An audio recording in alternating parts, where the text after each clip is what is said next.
English literature में very important figure of speech है transfer एपिडेट। Transfer एपिडेट को हिंदी में विशेषण विपर्यय अलंकार कहते हैं।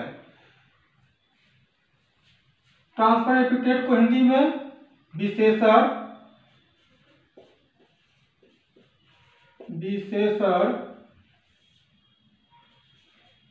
विपर्यय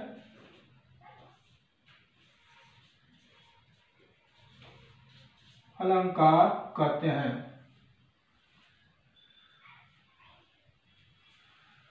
ट्रांसफर्ड मीन्स होता है ट्रांसफर कर किया हुआ, और एपिडेट मीन्स होता है एडजेक्टिव या मॉडिफायर, एडजेक्टिव या मॉडिफायर यानी विशेषण। अब इसकी डिफिनेशन को इस तरह से समझेंगे। डिफिनेशन यह है, it is a fine figure of speech in which an epithet or adjective, यानी एपिडेट को जो है एडजेक्टिव भी कहते हैं, मॉडिफायर भी कहते हैं। Grammatically qualifies a noun other than the person or thing it is actually describing. इसको इस प्रकार समझेंगे, जब किसी वस्तु की विशेषता बताई जाए और उस वस्तु की विशेषता वास्तव में वह नहीं है, तो इसमें ट्रांसफर एपिडेट यानी विशेषण विपर्यय अलंकार होता है।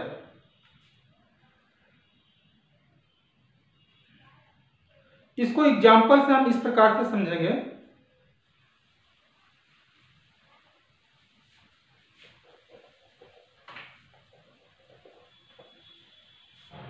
First example, the Plowman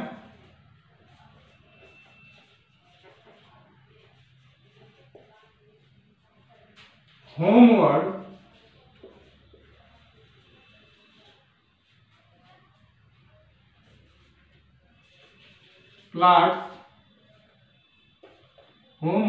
plots his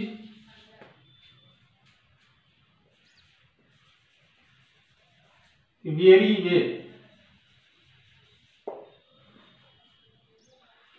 The plowman homeward plods his weary way।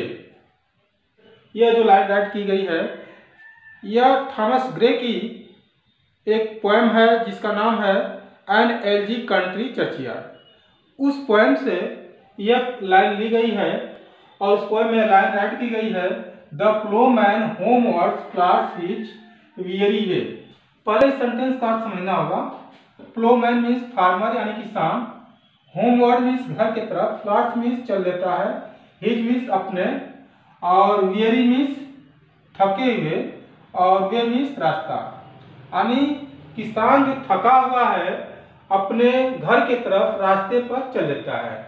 तो इस सेंटेंस में जो weary एडजेक्टिव है यानी एपिथेट है, यह जो है प्लोमैन के लिए राइट किया जाना चाहिए था।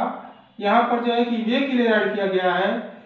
वास्तव में वे की एडजेक्टिव weary नहीं है, यह weary जो है प्लोमैन की एडजेक्टिव है, इसलिए यहाँ पर इस सेंटेंस में ट्रांसफर एपिडेट है, क्योंकि फीलिंग जो होती है, थकान जो होती है, वो प्लोमैन के लिए यानी फार्मर के लिए होता है, न कि रास्ते के लिए होता है, यानी विशेषण विपर्यय अलंकार है। अब सेकेंड एग्जाम्पल राइट करते हैं।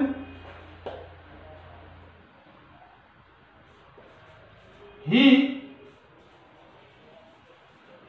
passed a sleepless night। He passed a sleepless night। इस सेंटेंस का अर्थ है कि उसने निद्रा रहित रात गुजारी। उसने निद्रा रहित रात गुजारी। स्लीपलेस मीन्स निद्रा रहित, पास्ट मीन्स गुजारा या व्यतीत किया, नाइट मीन्स रात। तो इस सेंटेंस में जो नाइट की एडजेक्टिव स्लीपलेस राइट की गई है, वास्तव में स्लीपलेस जो है इस व्यक्ति के लिए राइट किया जाना चाहिए, जबकि यहाँ पर नाइट के लिए राइट किया गया है। इसलिए इसमें जो है कि ट्रांसफर एपिथेट यानी विशेषण विपर्य अलंकार है। थर्ड एग्जाम्पल देखते हैं। सी यूज्ड और थार्नी पिलो। सी यूज्ड और थार्नी पिलो। तो इस सेंटेंस का अर्थ यह है कि वह कटीले तकिए का प्रयोग करती थी। तो इस सेंटेंस में जो पिलो यानी तकिया है उसकी एडजेक्टिव यानी विशेषता जो है एपिथेट वह थार्नी यानी कटीला बताया गया है। जबकि यह थार्नी जो है कि पिलो यानी तकिया की एडजेक्टिव नहीं है, बल्कि थार्नी का अनुभव यानी कटीले का अनुभव जो है कि यहाँ पर एक लेडीज है वो करती है, इसके लिए राइट किया गया है। इसलिए इस सेंटेंस में ट्रांसफर एपिथेट यानी विशेषण विपर्य अलंकार है।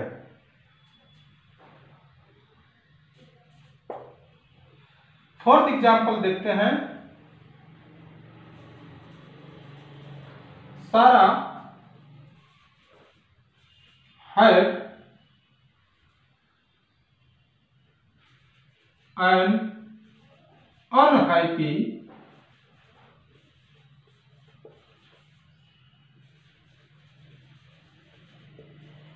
marriage।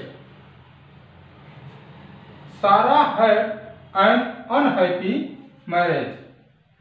सारा ने एक दुखद विवाह किया।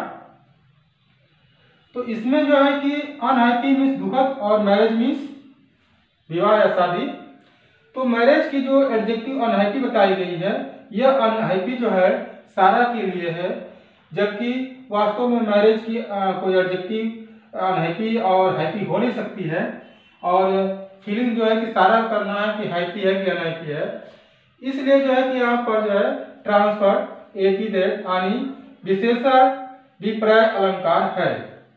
तो इस प्रकार से जो भी ट्रांसफर एपिथेट के एग्जाम्पल हमने यहाँ राइट किया है, इसे आप अच्छी तरह से लर्न कर लें और इसके डिफिनेशन को भी लर्न कर लें, ताकि एग्जाम में आप सही सही क्वेश्चन का आंसर राइट कर सकें।